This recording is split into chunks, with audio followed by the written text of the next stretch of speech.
Welcome to the Bayou City Soccer Podcast. Whether inside or outside the loop, we are talking everything soccer in Houston. Y'all ready? Let's get it.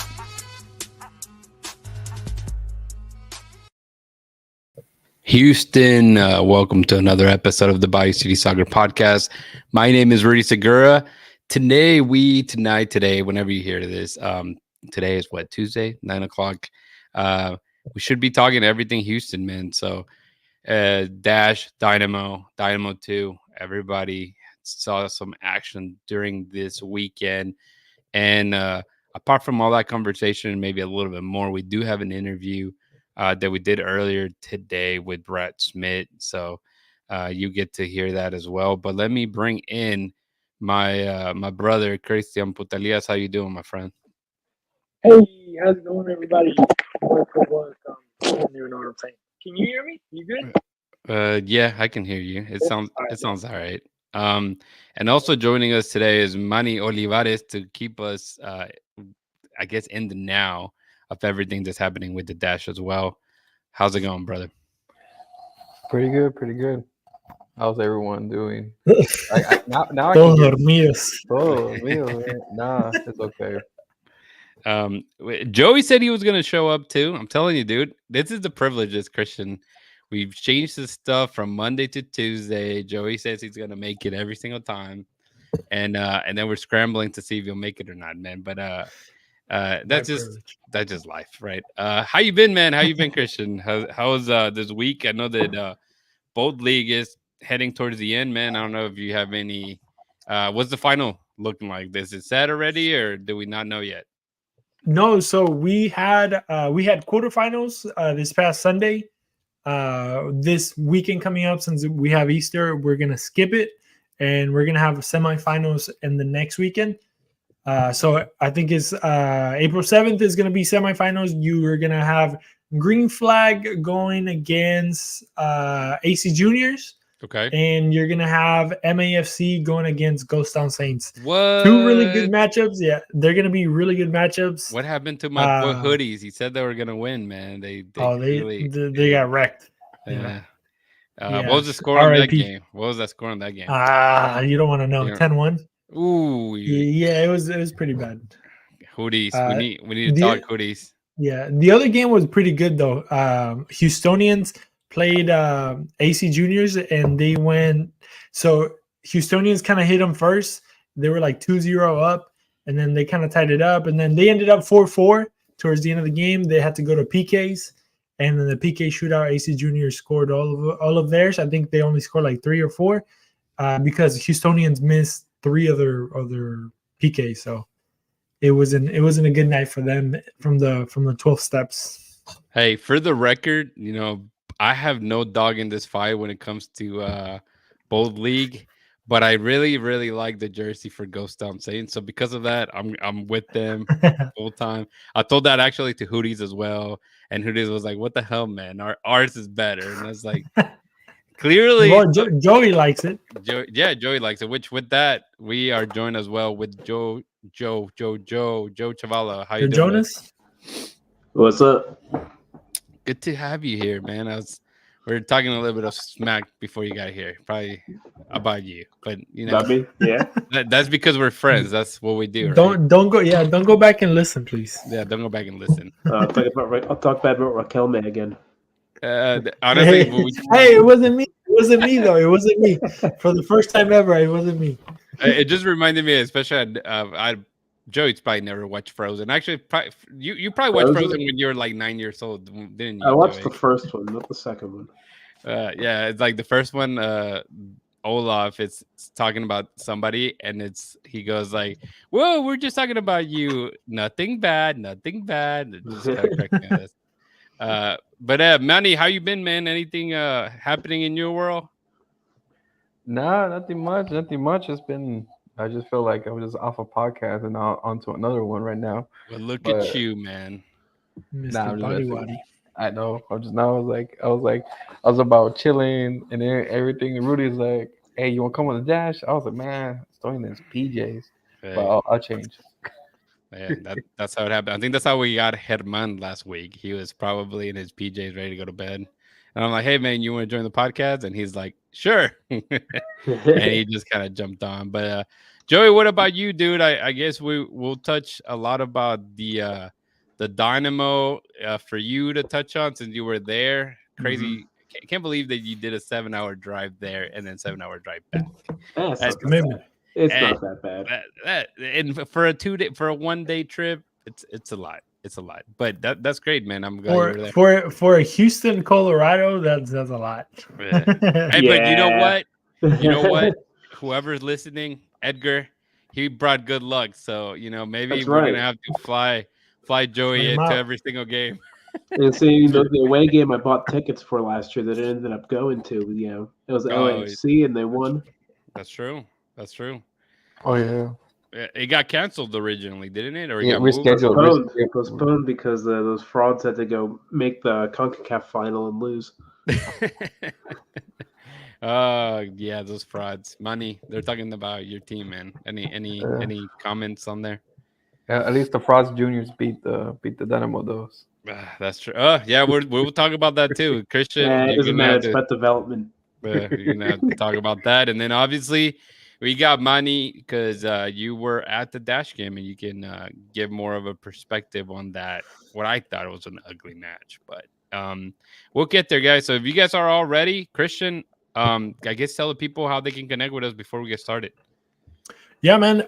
You can go to at Bayou City Soccer on social media, Instagram, Facebook, Twitter. Check us out over there. You can go to the website BayouCitySoccer.net. That's where you're gonna see all the articles, everything that's gonna be posted over there. All the guys are writing really cool articles, really good information, honestly, and really cool pieces about how the goals were scored. Maybe get a different look. Joey with his little ratings that sometimes are harsh, sometimes they're not, but they're usually pretty accurate, at least in my opinion. And then Manny throwing out some Dash content and stuff like that. So we got stuff for everybody there. Go check it out. Get some merch if you have to. If you want to. And while you're at it, check out Ugly Guppy, man. UglyGuppy.com. If you need anything printed, screen printed, or just print. Period. Check out them out, and then check us out at BayouCitySoccer.net.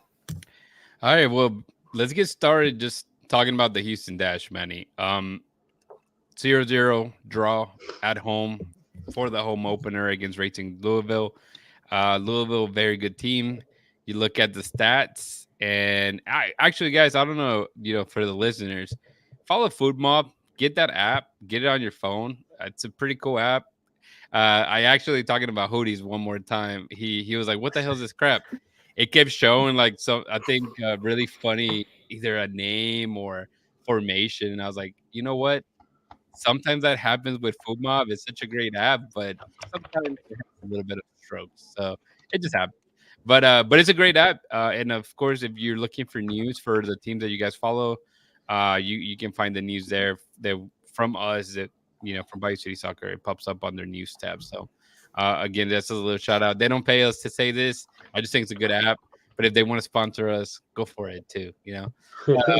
But Manny, again, 0-0 draw. What's your overall take from that game, man? Overall take, I think coming from a disastrous 5-1 loss on last result, going to a 0-0, as an improvement somewhat. At least you have a point in the league. Not having your own opener and not losing. I think moments of the game, Dash had more ball possessions, maybe not really effective into them in the final third, but at least somewhat better because I feel like the first game, no passes were connected. The balls were given up too easily in their own third, more than less. And now I just feel like a little more contention of, but of course, defense has been, you could say, the weakest point now in the Dash. Well, last year was the strongest.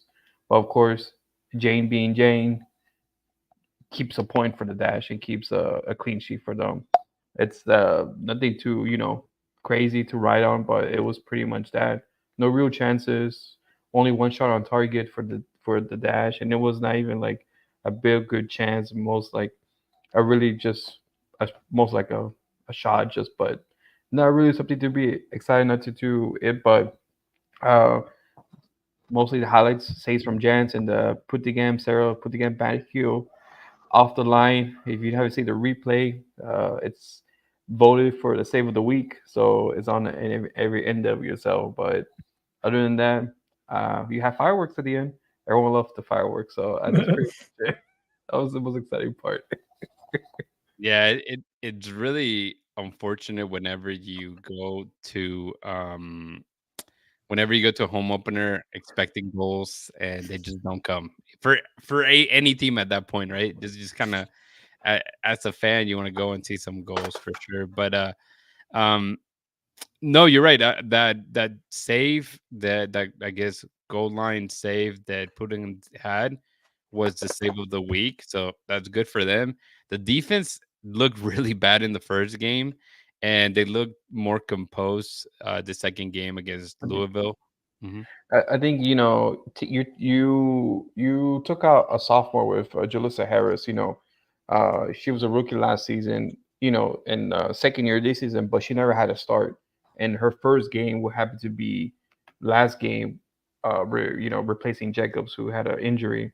But having Schmidt who played mostly as a six for the dash, but coming back as a center back, a role she used to know. She's used has played there offering put together, at least a solid, defensive line. Maybe not the best, but it's better than last game's. It's not 100% like a for sure upgrade, but at least it was a lot better. And you could see that moments in the game. The passing was better coming from the back. It was not more stress. The center backs were communicating, but it's still major improvement needed, especially on that front. I believe, and maybe another natural center back that actually, can help get, the pressure off Jane, because I feel like everything was up to Jane. Everything's up to Jane. Mhm. Because other than that, no, there's no way that Dash could have get a point at least. Yeah, talking about center backs, obviously, we get the news that Katie Lynn, it's expecting. So congratulations to her and her husband. So yeah, but you got to actively be looking to bring somebody to help that defense, especially how depleted they look in the offseason, losing quite a few good pieces, like that just either didn't get re-signed, like Daiseco, That's like and was there another defender I'm missing? I think that was really well. She was the best one, she was the right back, and then a obviously right. you lost Prisock and a couple others that got some time. But Joey, I think either I muted you or you muted yourself. But hey, man, I know you were traveling most of the time. Did you get to watch some of the highlights or anything? And anything you want to add about the Dash game? I watched like 10 minutes of it when I got to the stadium. I set it up on the laptop and watched a little bit. And then I went and started just walking around the stadium. So that's all I watched of that game.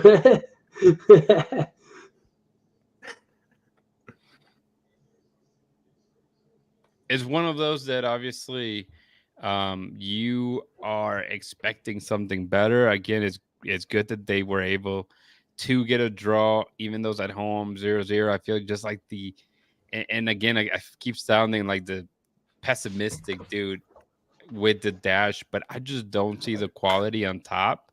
I don't see right now, Maria Sanchez or Ordonez not necessarily creating enough chances at all, for how attacking Fran Alonso wants this team to be. So it's going to be, I feel like it's going to be a long year. And now this coming week, they're going to play against Bay FC on Saturday, 9 p.m. game, obviously a West Coast game.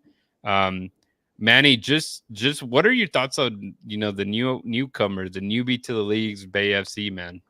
Yeah, and Bay FC, I think, has been somewhat a good. It's hard to imagine, to see how they will integrate in the NWSL. As them in Utah, but their squad structure has been phenomenal. They took last year's Dash Defender of the Year, Didasco on their team, so they're gonna have some stability. But you have Daniela Castellanos from that came from Manchester City's women's team. has a strong defensive midfielder. And I think for me that like the player that everyone should keep their eye on is Ashara Shuala. Came in from Barcelona. She's already had a goal in this season already, an assist last game. So she has so far in a running start in the Bay FC. I think for her, keeping her quiet for the dash, it's gonna be a hard task because the dash hasn't kept no one quiet, and he keeping her quiet is gonna be a huge task. And you have Capri Dasco, you have Jolie Anderson from the Dash last year on it. So they know the Okay. players. They know what how the teams run. So with them, it's gonna be a hard task, because the Bay FC can score goals. They lost to DC, but DC this year is gonna be an animal to try to beat. And so I think for sure it's gonna be a tough match for Dash fans to watch. Yeah, I agree with you. I picked, which obviously out of the blue, pretty bold statement, Bay FC to win it all. So just in my preseason prediction, and the real reason is just because they just stacked their team. Brand new team, like you said. Their striker, that they picked up from Barcelona, she scored so many goals, everywhere she went, and I don't think it's not gonna stop. She has all the uh characteristics and components to kind of keep that scoring mentality, and just being able to net goals. So I'm kind of excited to see what that produces. And I guess let's go ahead and finish it off. Christian, I did want to ask you though. Obviously we don't follow. You and myself probably don't go to a lot of games or go to. Do you plan to maybe go to a game this season? Take your daughter to one of the games. See if your daughters. You have two. Yeah, I do have two. I most likely. I mean, I'm not gonna say no or yes, but I want to. I want to take her at least once a year. And maybe I probably should more, but once a year seems fitting. Yeah, for sure. But yeah, at least just once. Last time she went, she was still kind of young and she got bored, and But obviously, as Yeah, I they don't blame progress her. and they get older, maybe we can kind of put a date together that we can take all of our daughters. Yeah. No, I agree. I agree. Some guy named Warwolf said Christian has 10 kids. That's probably some. Everybody knows, that you need a school bus to get to the stadium.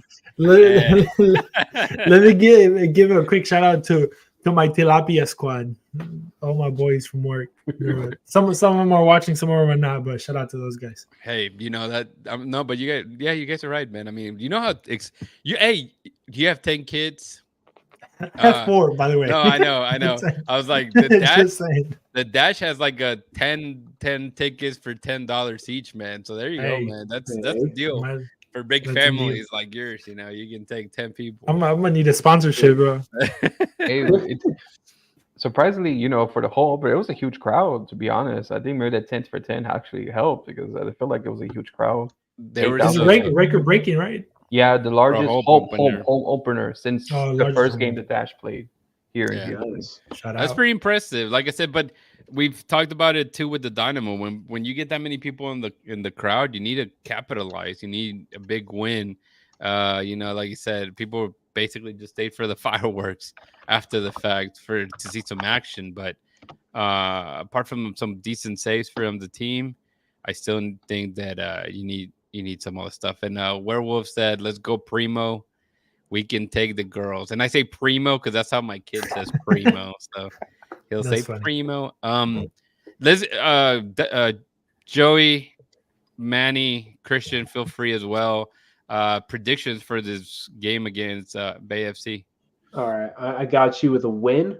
Okay. I think the strategy's got to be let Joelle Anderson cook because she's god awful. So just let her have the ball as much as we can.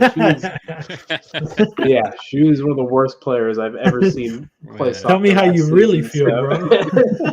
she's not very good. So let her have the ball, let her cook, and I think the Dash win 2-0. Let's do 2-0. Dang, that's yeah. I like the optimism. it. What You gotta about get you, a win at Manny? some point. Hey, you know what's funny? It's funny. Like I like how Joey last year was always like, why Anderson's playing this again this season, starting, and yet she started the first 2 games for Bay FC, and yet she's Right. having good performances. But it's just hilarious. But I realistically, I think it's gonna be at least a 2-1, 2-1 loss for the Dash. So Oh you think they're losing? Okay. Yeah. yeah. Uh, uh, uh, Pessimist. yeah. Yeah. Hey man, I'm trying to be the Jefe, man. Trying to be the Jefe. So Pessimistic get a win. brand new team out west. I'm gonna give them they win. So Bay FC for me probably wins 1-0. Ah, So I'm gonna be the pessimistic crowd here. Christian, you want to go ahead and just give your prediction out? Yeah, and even though me and Joey have been feuding these past few days over Riquelme, I'm gonna side with him, and we're gonna go 2-1 Dash. Just Oh 'cause. dang! let's Look do at it. that. I don't know anything, but Yeah. I think I liked his description of. I thought he was gonna say something nice about this young lady, little cook, and then he was like, "She's god awful terrible," and I was like, "Oh Jesus, poor lady." Uh, young lady. man, She we're gonna plays go like with young. She's only 25. She plays like she's like 18. man, that's crazy. But all right, guys, let's go ahead and go into Houston Dynamo 2. Christian, this is gonna be your segment, man. We'll kick it off with you. Your thoughts on this match? Obviously, the Dynamo end up losing 3-2. I literally just watched the highlights and that third goal, my goodness. But let's get into it, Christian, man. Just your thoughts, man. Yeah, I'll be completely honest. I did not get to watch the game. I was at work during that time. It's sometimes the times are kind of thrown off, and they didn't have the full game to kind of rewatch it like we did last game. So all we had was the highlights. I did have the game on at work, so I would like tune in for like a few seconds here and there, and it looked kind of somewhat even towards in the beginning of it, and then I think the Houston Dynamo those are very like. They're exploiting in a good sense of the word the power and the speed that they have up front with the two guys. Obviously Exxon Arsu, he's been a beast. 2 games, 2 goals, already scoring and just kind of putting in the work. Something that I really like about him that I've seen in both games that seems to kind of be consistent with him is the fact that he can get the ball and he will go one-on-one with the defender, which is something that like for example, whenever Quiñones was playing in those, he didn't really do that much. He would just kind of run down the line. And even now with the first team, he kind of lagged in the beginning. I think towards the end before he got injured, that's when he was kind of playing a little bit more. Going into that 1v1, and it's something that kind of we were yelling, or at least I was yelling at the TV at times against Aliu. Just take him one-on-one. Just go forward. So I like the fact that he's atrevido, or, however we say that in English, but he dares to kind of move forward. And then the other guy, I'm blanking on his name with the A, scored the second goal. Anor. Anor. I don't know. Yeah, I want to keep calling something else, but Anor also same thing. Basically capitalized on 2 mistakes from the defense and from LAFC that they were kind of shaky.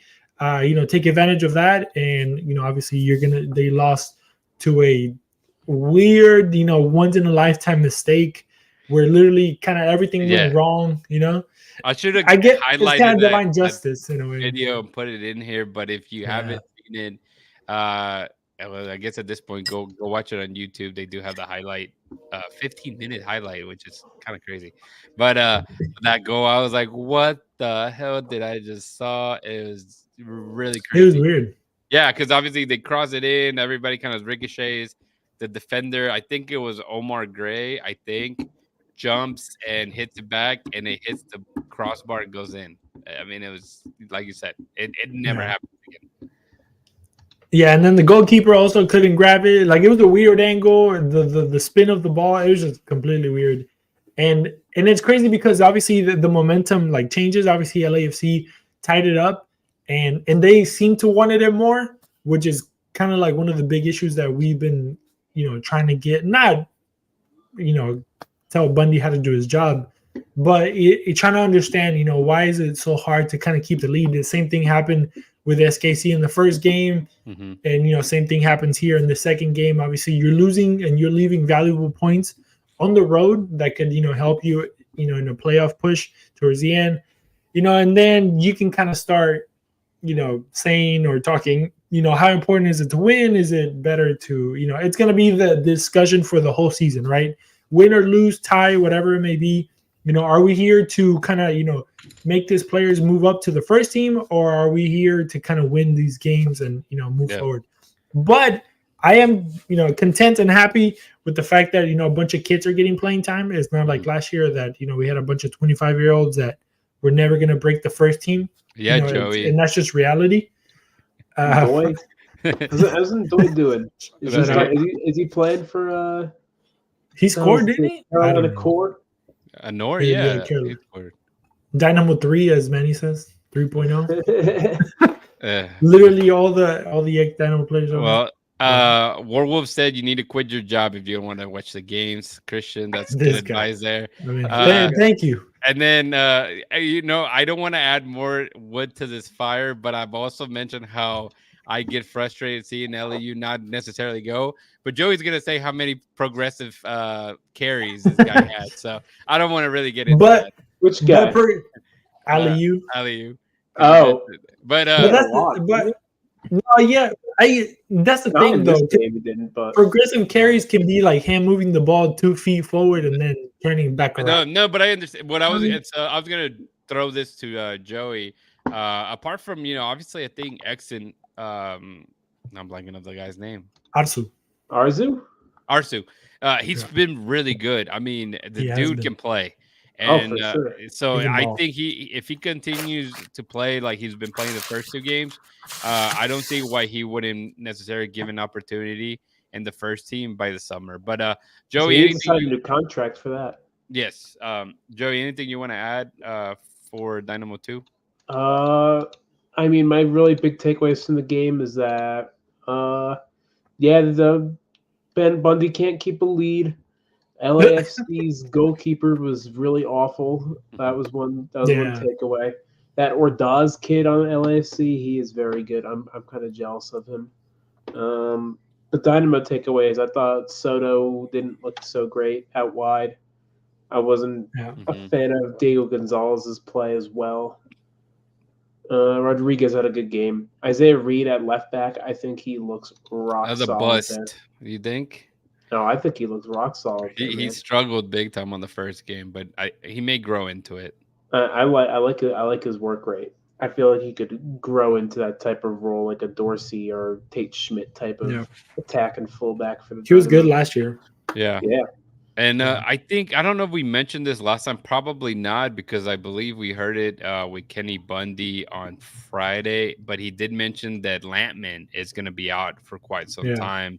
Unfortunately for him, he got a pretty nasty injury. He didn't go into detail exactly what happened, but it made it sound that he's going to have a long recovery. So, whatever that is. So that's unfortunate for him, especially because we knew that he was going to college. I think Georgetown. He had signed to go to Georgetown. So Dynamo 2, we're only going to have him till basically August or September. So, that's a big blow. So we'll try to see who gets more playing time, which at this point, I guess it'll be Gray playing alongside Owasu. But Manny, anything you want to add? If not, man, just add your prediction, because Houston Dynamo 2 are playing Austin FC 2 on Thursday, 7 p.m. Again, this is here at SaberCat Stadium. It's free. Make it out there. I was there for the home opener. Hey, just to throw it out there, some of the Dynamo players make it out there, guys. So if you guys want some pictures with not a lot of crowds, Abasi, Mikael, whoever pops up, man. Again, it's a free and it's good soccer. So go, support the boys out there. And they're playing Austin FC, a rival here, kind of in the making. So, what are your thoughts on this match against Austin FC, Manny? rival. Kenny doesn't see him as a rival. Remember, he doesn't see No, him they as a don't. rival. Nobody sees him as a rival. Yeah. But it's gonna be a hard test to be honest because Asta FC last year was MLS Next Pro champions. Of course, you can't Mhm. tell. Because unlike the main team, their roster changed a lot, so you don't know who's going to play. But it's still gonna be a tough match because last year Dynamo 2 didn't even win a game against them last year, and so this is gonna still be a difficult match. And just the way how Dynamo 2 is going right now, you still have good moments. Arsenal's carrying the team. Not a really good performance from Diego Gonzalez. I think he was supposed to be the star of the player of hasn't been showing a star performance yet. I think Mhm. everyone just focused on Arsenal because the pace, the way he's just dictating the match. Everyone's trying to cover him. But for me, prediction wise, I think Dynamo 2 will get the first win, 2-1, no penalties, just regular start, first win for Kenny for the season. Yeah, and just to send it to Joey, obviously, Austin lost their first match in the competition, and then they went and lost to a United Premier Soccer League team in Photo FC and got eliminated from the U.S. Open Cup. So Austin is doing Austin things this year Yeah, already. So it don't look so good to start, man. I yeah, not mean, not so hot.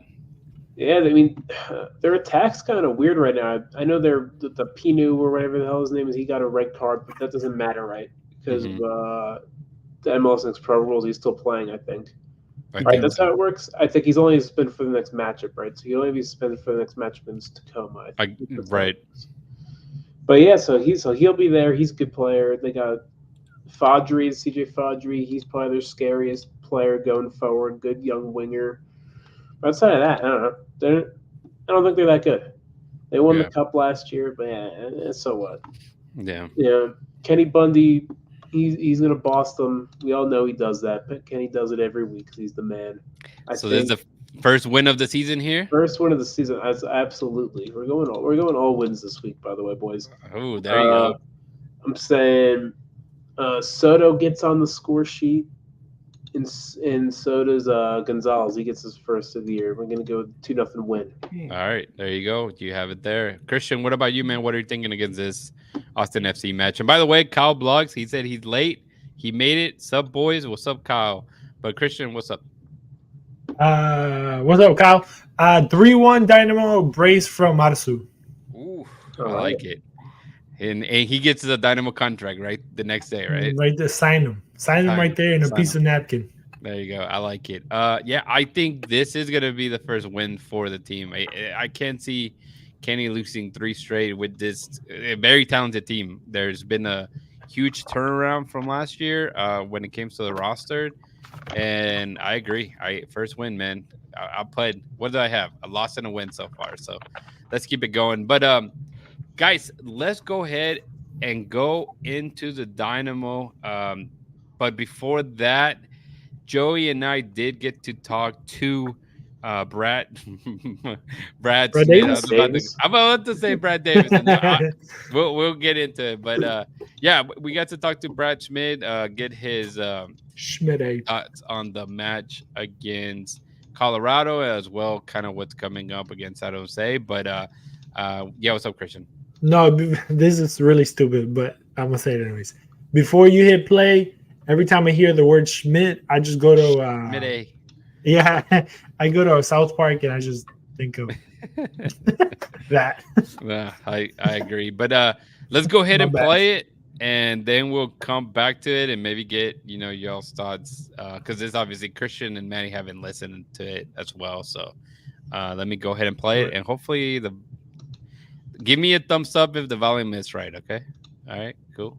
Bye. And alongside Joey Chavala, we have a special segment for you as we are joined by Houston Dynamo defender Brad Smith. Brad, thank you for joining us today. No problem. How you doing?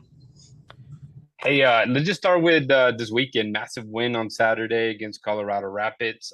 What are your overall takeaways, having a couple days after the fact for the match? Yeah, first road game in MLS. Obviously, been on the road in CONCACAF, but to go away in the league on our first away trip, as I said, is a huge result.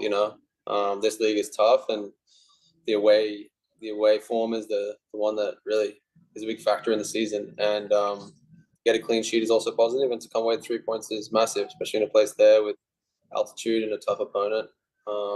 They came off a win as well, so a tough opponent, and we're happy to get all three there. You hit them with a March Madness buzzer beater, which is not usual in soccer.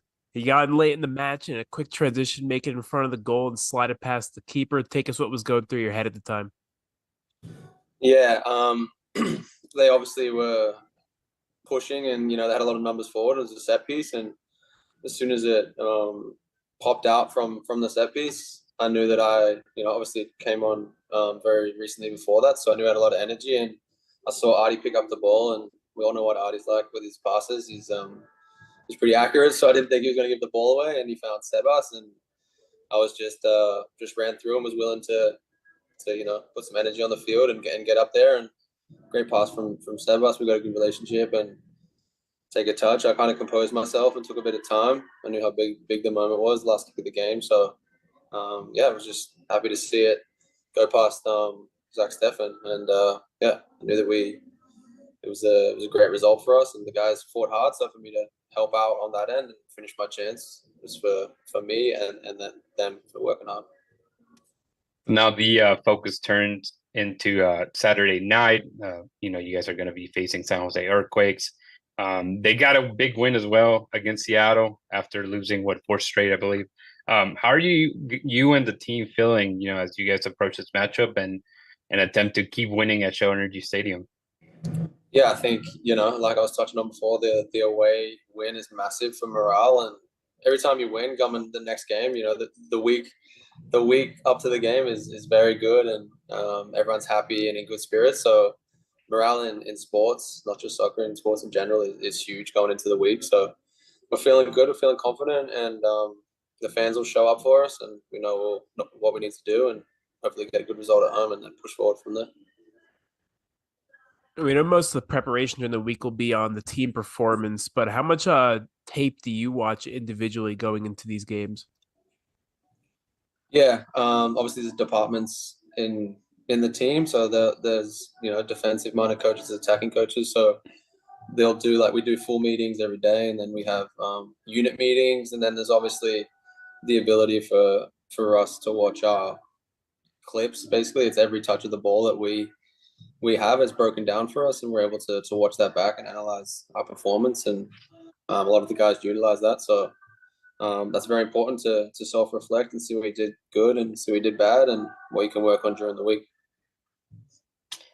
And you obviously spent a lot of your career playing as a wingback, a part of fullback, but it seems that this new role, it's more of an outright winger. I don't know if you agree with that, but if so, how's that transition being more of an attacking position, I guess, for you?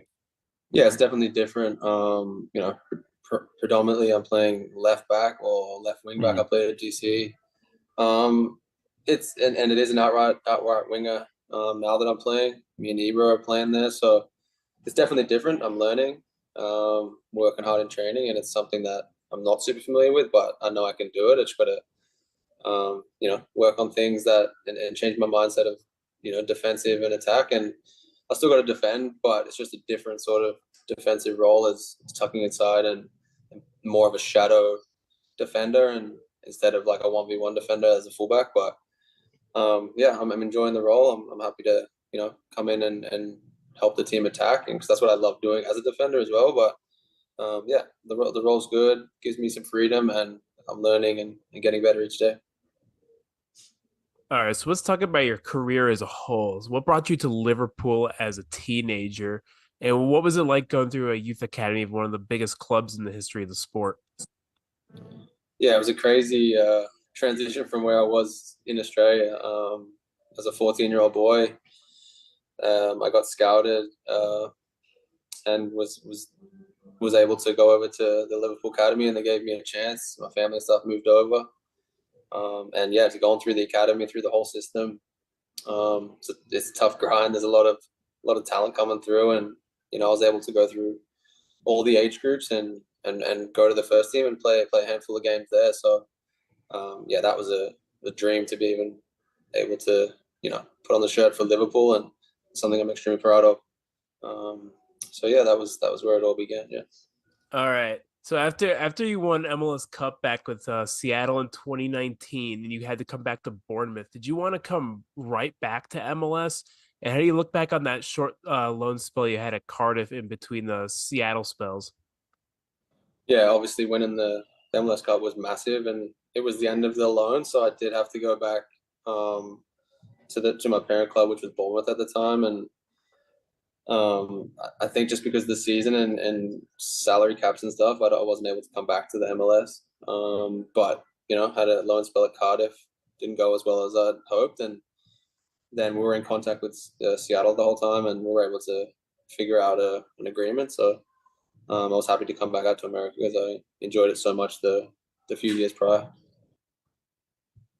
They're entering free agency after the ACL injury. How did that affect your choices in free agency? What ended up bringing you to Houston, and how did they cater to you with that injury? Yeah, obviously it was not ideal to go to free agency being injured. So the teams that were interested, it was a big deal and a lot of faith in the clubs. But I flew out to Houston and met Pat and Asher, and they showed me what the club what they wanted it to look like, and I believed in that. So that was the deciding factor to come to Houston. I believed in the challenge ahead, and we had a really successful year last year. So that's what they wanted to do, and they was able to produce. So we just need to make sure we do it again this year. You spend about a year now, Brad, in Houston. I guess a two-parter. Did you get to experience the rodeo, and what do you like about the city? Yeah, I did go to the rodeo, actually. I went the first year I was here, and then obviously we went a few weeks ago as a family, and it was much better this year with my kids a little bit older, 5 and 4. So they loved it. The indoor area with all the animals and stuff like that. They loved it, and they made me spend a lot of money on all the rides there, so that was great. But no, the rodeo as a whole is an awesome experience for anyone to come to Houston and go to the rodeo. It's massive, and the city itself it's great. It's a great city. I live out here in Palin, so I go to the city whenever I can, and all the guys live up there. We go and hang out up there and go for food and meals and stuff. I love the city. I love the place, and the weather's good, especially right now. Yeah, I grew up in Pearland too, so I'm glad you're on that side of town. And I guess you mentioned food. We know that Houston is very diverse. Have you found any, Australian food or anything that reminds you of home? I haven't found. We've been to. Me and my wife have been to. We went to a couple of English pubs and found some English food there. Some traditional fish and chips and stuff like that. So I was able to make her happy and take her there because she's obviously from England. So that's great. But Australian stuff I haven't found too much. Got you. And I guess last one before we let you go, Brad. What you mentioned a little bit, your spare time. What does the day off look like? I know you're a golfer. Is that more of what takes your time away now? Yeah, obviously my kids are in school and daycare, so the midweek days off. I love to play golf. It takes my mind off it. It's not too strenuous on our bodies, and just have a lot of fun out there with guys on the team, and we're super competitive, so it translates from the football field to the golf course. But other than that, just spend time with my family and hang out with them and watch them grow. All right, Brad. Well, questions were a little out of order there, but just finish off with any words you have for Houston Dynamo fans as they continue to support the season for you. Yeah, thanks you guys for coming out. It's we've seen you grow over the last couple of seasons, and it's a credit to you guys that we're doing so well out there, and vice versa, we're doing well, so you guys want to come out and see us, and we want to keep pushing forward, and we hear you guys, and we love having you there, and we just appreciate you coming out, and keep going, and we'll keep getting results for you guys. Thank you again, Brett, for joining us today. Best of luck against San Jose and the rest of the season. Thanks, guys. Yeah, it's a pretty good pretty good interview with Brad Smith. Yeah, so the joke was whenever we started recording, I did the intro, called the man Brad Davis, man. Come on, drop the ball on that big time. But yeah, awkward, right, Chris? Yeah, absolutely. But I redeemed myself. And to credit, Jack made me feel a little better. Jack, communications guy that does, try to hook us up with the players. Thank you again, Jack. He said it happens all the time. I know he's just trying to make me feel better. I'm sure I was the only one that ever called him that, but it is what it is, man. Joey, let's just start with you, man. Brad Davis, man. Right, Kyle. What one thing that Joey you mentioned is like if somebody's gonna call you Brad Davis, you take it, right? Oh man, I can't hear you. What happened? You muted. That's a There. compliment, There you go. especially for a fellow left-footed left winger. So, Absolutely, man. He just needs to rock the number 11, and it's right there. I see it. oh, Sebas took that from him. Well, well, let's start with you, just because you did a road trip, man. A 7 hour one way, 7 hours the other way.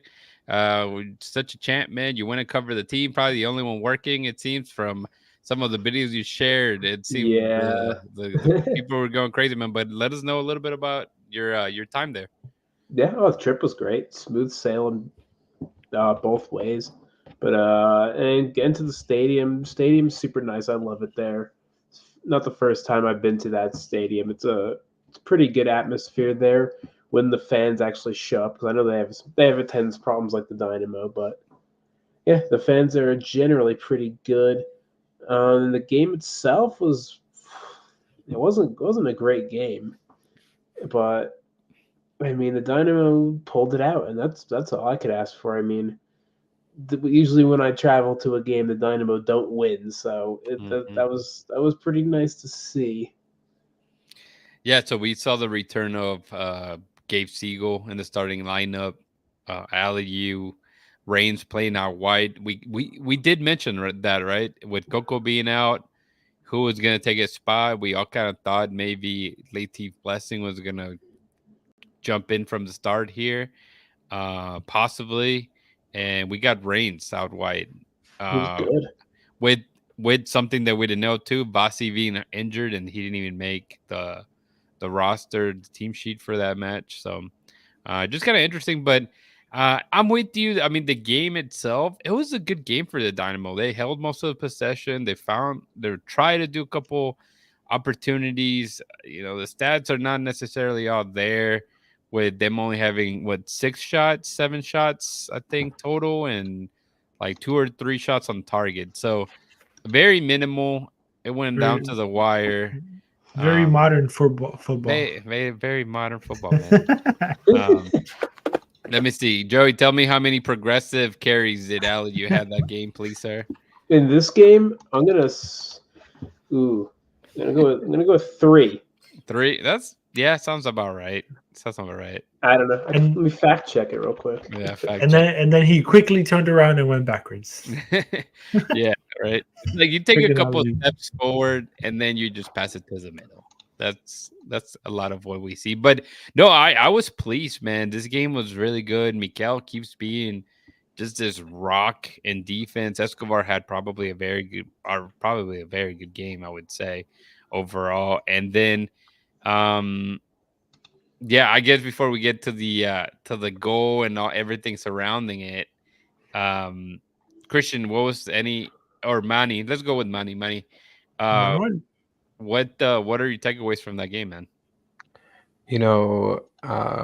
Away games is not the best suit for the Dynamo. Gain a win. You have the Colorado people saying it should have been a goal. You have the Houston people that said it should be a goal. You have the refs. Unfortunately, I'm not part of MLS, so I can talk about the refs. Right? The rest. The call should have been made, but it's.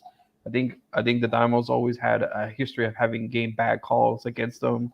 And this time a bad call was for the Dynamo, and the Dynamo got 3 points. 3 points is going to make a huge difference.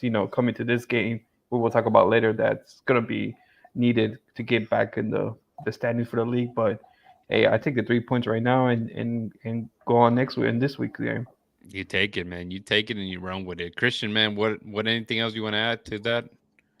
I actually I have some notes. Let me just read them. Ali Yu had none 1v1s. Reigns had a decent game. Arthur was shaky at times, but overall decent. Barlow and Michael, I wrote down solid AF because Solid AF, I'm man. cool like that. Clark had really good stops. I put beast mode. I think Clark has been like top notch He's a king. for a while. It's a rat tail. And then after, so I started counting the playing off the back plays from the minute 18 on. I counted bad 3 playing out the backs. We lost possession almost immediately. One good one. That means that we progressed all the way to the other side of the box. We had 3 long balls that we lost. So obviously long balls are not our strength either. And then there was no long balls that we actually won possession. So overall, I don't know what that says. I just, it's just me trying to. Yeah, they won the possession battle. What are you talking about? Yeah. No, I'm not saying we didn't win possession. I'm just saying that specifically playing at the back, we lost 3 times the ball. We kept it once, and then long balls, we lost it 3 times. It doesn't say anything at all. It just makes me feel better about my stupid points. Let him feel better, Joey. Let him feel better. Let me be, Joey. I got an update on Ali. He had 4 progressive. Or There you you said go. 3. Close enough. That's good in some books, right? No. But yeah, so to the goal, you mentioned a little bit, obviously, even before the goal, I think Brooklyn Reigns went down and stayed in the opponent's box for quite a while before the Dynamo finally played it out. It looked like he was cramping or something, and me talking to the TV, I was like, "Get up, Brooklyn! Get up, Brooklyn!" It was just the Dynamo were right there. They were looking for a goal, and it just didn't happen. Clearly, that's what happened in the other end when Maxwell ends up getting hit, elbowed in the face by Arthur. Whether it's a foul or not, I didn't think it was. Joey was gonna say it was. But clearly, I mean, the guy was, his eye and probably his nose was destroyed with that elbow. Yeah, he broke his nose. Brazilian Wow. jiu-jitsu right there, hitting you straight in the face. Yeah. Man. And the ball is, the Max was on the floor. Colorado has the possession. They had like 3 or 4 passes before was it Rosenberry? Yeah, right. It was the guy that crossed it in. Crosses it in, and even there, that was a back collision. Both of everybody kind of collided there. I thought they were gonna take out Barlow, and Barlow has had, is prone to concussion, so kind of got scared there in that play, but he kind of shaked it off and lands to Arthur that looks up, finds Sevas wide open on top, and just hits him perfectly. And Brad Smith came in the 89th minute, and this was the 96th when this play happened. So he was full of gas. He beats Rosenberry literally just beats him in a full sprint. Sevas picks him out, and Brad Smith looked a little shaky. I want to get your thoughts because you're watching it right there live. He looked like he stumbled a little bit, but he plays that ball really good, Joey. Yeah, he did look a bit shaky, but end of the day, he puts it in the back of the net. 3 points is all that really matters. And just talking about that play as a whole, so the referee decision, that goal should not have happened. Sure, it really should not have happened. I mean, the ref has to blow the whistle there. I'm glad he didn't, but he has to blow the whistle there. Yeah. And I mean, from that point, both the Dynamo and the Rapids, they both played to the whistle. I don't blame the Rapids for not kicking it out of play. If the ref's not going to blow the whistle, you might as well say screw it, try to lump it in the box and try to score. Right. And unfortunately, the bad refereeing leads to a result for the Dynamo. And don't say that too often, so I'm happy. Yeah, for sure. Yeah, it just never goes away, especially the 96th minute for that ball to go in. I mean, that's crazy. That never happens anywhere, unless you're Man U with like 12 minutes added time or something like that. Mm-hmm. But Christian, man, your thoughts on that goal in general, or anything you want to add? No, I mean, I was scared, to be honest. I thought he was gonna miss it, but I guess at the end of the day, a goal's a goal, no matter how. But I was very scared, and I did not have faith. I will put it out there, but respect to Mr. Brad Davis or Brad Smith. But looking at the comments, Charles talked about Daniel Steres, and that kind of brought up he's not getting obviously a lot of minutes. I mean, the center back pairing obviously is solid AF, as I wrote in my notes. But another thing that kind of reminded me was that Escobar, as even though he played a really good game, and on FootMob he was considered man of the match, he's a freaking hothead. And at one point, I was just cussing him out. I thought he was gonna get a red card. Yeah, and I was like, and I was going full Argentinian, cussing him out, and like my wife was watching the game with me. She's like, "What are you doing?" I'm like, "This idiot, he's gonna get a red card for being because I mean, he was just being an idiot." How many yellow cards does he have already? Does he have a yellow card a game at this point? Probably, man. And he's only played a few games. He missed the first. He missed the first game. So, but yeah, at that point, just saying that towards the end, I was like, man, we need to get this kid out because he's gonna get a red card. That's gonna mess everything up. At least we can get out of here with a 0-0. Bring in Steres on the left back position. He's solid. Mm-hmm. But yeah, I mean, obviously everything turned out well. But Steres is a great option. On the left back, center back, or whatever it may be. But yeah, I mean, he's good. But if it's not broken, don't fix it, or whatever the saying goes. Yeah. If it ain't broke, don't fix it. So he has 2 yellow cards. Yeah, 2 yellow cards, and technically 3. He got one against St. Louis in the Champions Cup. So no, I feel you. This game, I was like, the Dynamo have it, and this guy looks like he's losing a freaking marble there. But one thing that Charles Tom, he asked, how come Daniel Steres isn't playing? Where the hell are you going to put him? I think that at this point, everybody's pretty healthy.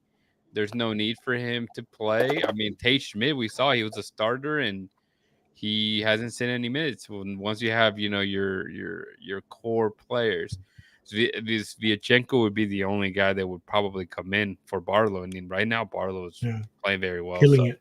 And don't get me wrong, Dan is, again, I've said it a million times, he's my favorite player when it comes to that. Just because I like those versatile players that you can just take any position, any role, and it's into do very well. And obviously, the asking also about Bossi and Eric. I don't think we've heard anything necessarily about their health. Eric, it looked like he was just dealing with some hamstring issues, and if I remember last year, Ben mentioned how he's a big guy. He has big legs. That's how he kind of put it. So it's sometimes it'll take some time for him to kind of regain. I don't know, that muscle strength and stuff. So hopefully nothing crazy.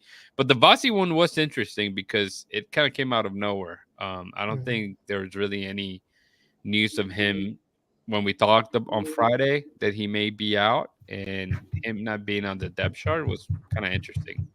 Joey, I don't know. He didn't even travel. No, yeah, exactly. Yeah, neither him or Sviatchenko traveled. So, hopefully they're both good soon and get both of them right back into the starting lineup. I don't see any reason why they wouldn't.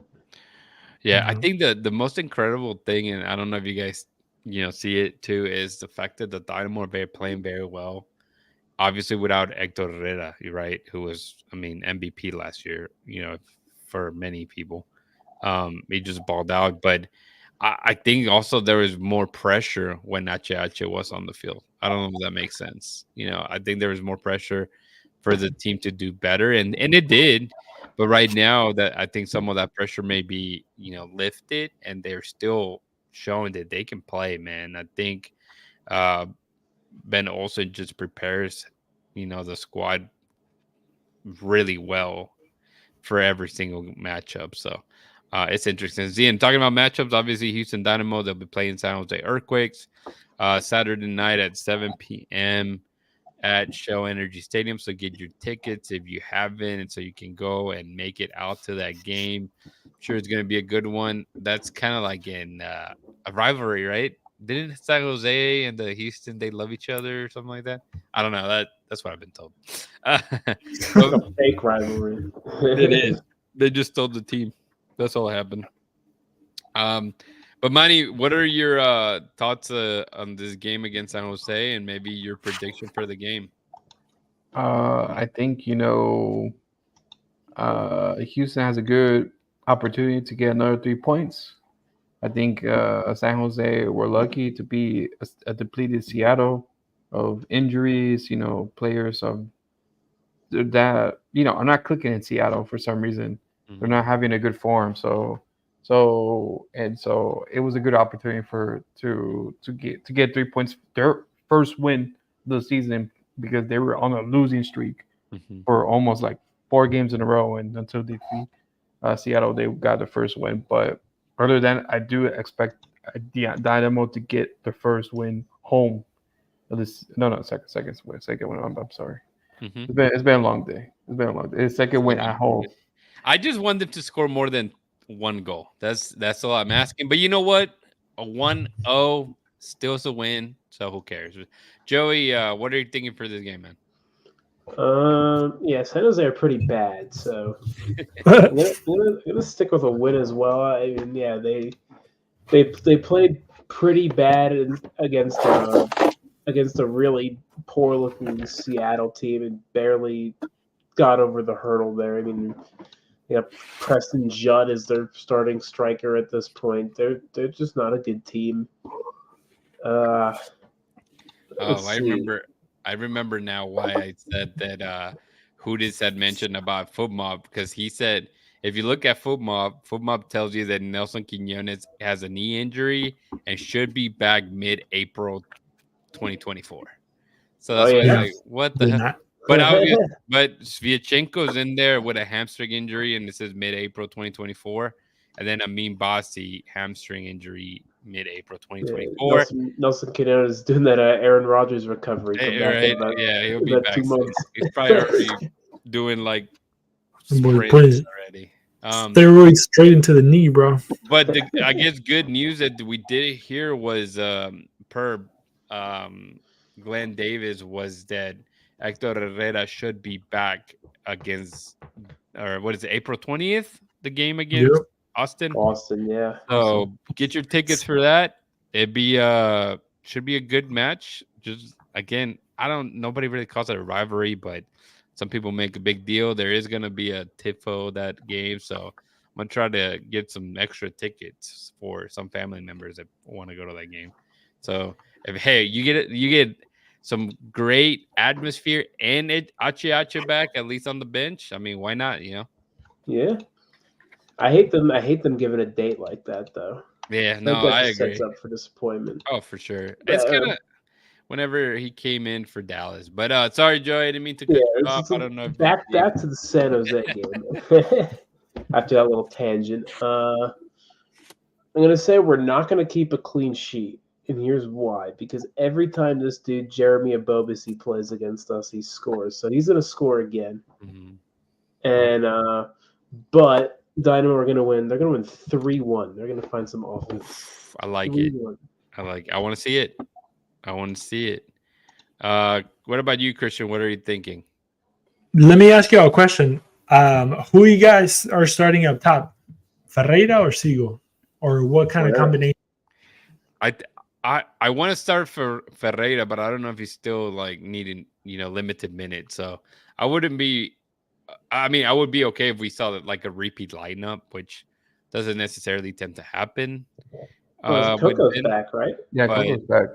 Yeah, Coco's back. We won't see a repeat lineup. He'll at least be back in. So you think they'll just probably play a false 9 again, maybe with Kovacic as the 9 if Bassi can go, and then just throw Coco on the right, and then I think they'll put Sebas back in. I think he's back. Ben's pumped. You got a half hour. You know what? Yeah, let's go ahead and go deep dive on him, man. He looked good for how the limited minutes we saw. He played very well. Really he was running. And look, I noticed in the locker room after the game, he looked gigantic. Yeah. Like he looked jacked. He looks like he's gained some muscle weight. That's for sure. Yeah. Mm-hmm. And He was strong on the ball. He was confident. He was holding possession He was up holding there. possession. He was linking up play. He got an assist. Yeah, start him. Keep him going. All right, man. If he's healthy, and I'm okay with that. If not, I don't, if he starts and plays 60 minutes, that's still good, right? If Yeah. you kind of go the reverse, so might as well. Let's do I'd rather that. Siegel off the bench than him start a game. Yeah, I agree with that. Yeah. So Christian, what was your prediction? Sorry. Yeah, no, I'm actually gonna copy once again, Joey, and I think Shocker. we're gonna go right 3-1. But I think Ali is gonna score one more time. Seba will get his first of the season, and then we'll see if Coco decides to take a shot from outside the box. Then I'll call him for my third. There you go. There you go. Yeah, I'm gonna go win as well. I can't not back them. They play very well. I think they'll get a clean sheet just because. And Steve Clark, I believe. So 2-0. 2-0. Ooh, that hurts a little to say. Ooh. Yeah. But yeah, I think they'll get the win. 2-0. And yeah, I hopefully Ferreira gets a goal and probably Aliu as well. That's kind of what I'm hoping. But guys, this has been a great show. Let's finish it off. Jefferson Valverde, guy that was rumored. I don't know if you guys remembered from Ecuador. I don't know if you guys did any, dig a little bit on him. Joey, I'm going to trust that you probably did. Anything you want to add about him, and if he does get signed, I guess Caicedo replacement at this point. He's a 6. I mean, not really even a Caicedo replacement because Caicedo played more of like an 8 role last year because Artur just never got hurt. So I think Grey Goose kind of filled that spot on the depth chart, and now we have a true backup to Artur if Gitz gets over the line, obviously. Right. I couldn't really find much about his game, much highlights or clips of him. Just see that he's a 6. He's didn't play a lot this last season, which is interesting. So, but I trust the scouting department. Signings have been solid lately, so I have no reason to think it'll be the same. Hey, anything's better than YouTube signings. That's all I say. But sure. Christian, man, tell the people how they can connect with us. Yes, even though you took out the names, you can get at Rudy Segura 3. You can find me at Chris Putalias, Joey at Joey Chavala 10, Manny at Manny Vela 4, and Dustin at Dustin Richardson without the one of the letters from his name.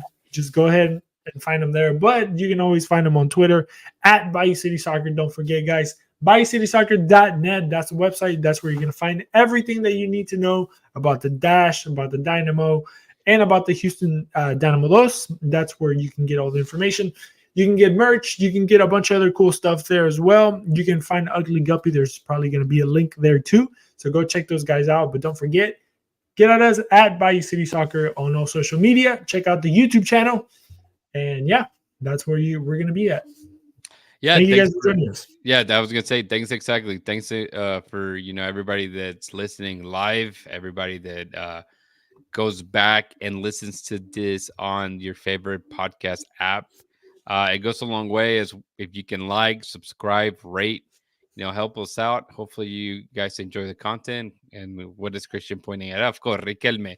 Hit him with the Riquelme right here. Yeah. Or I'm going to call it Hector Herrera. That's what we're see that. That's when you know. That's when you know Riquelme is good. Hector Herrera wants to be like Riquelme. Right, heroes. Our star wants to be like the star. You know what I mean? Right. But yeah. So make sure like I said, subscribe, like, rate, check out the website. Everything that you guys do, like, retweet, man, goes a long way for us. And with that said, don't forget to hold it down and keep it forever orange.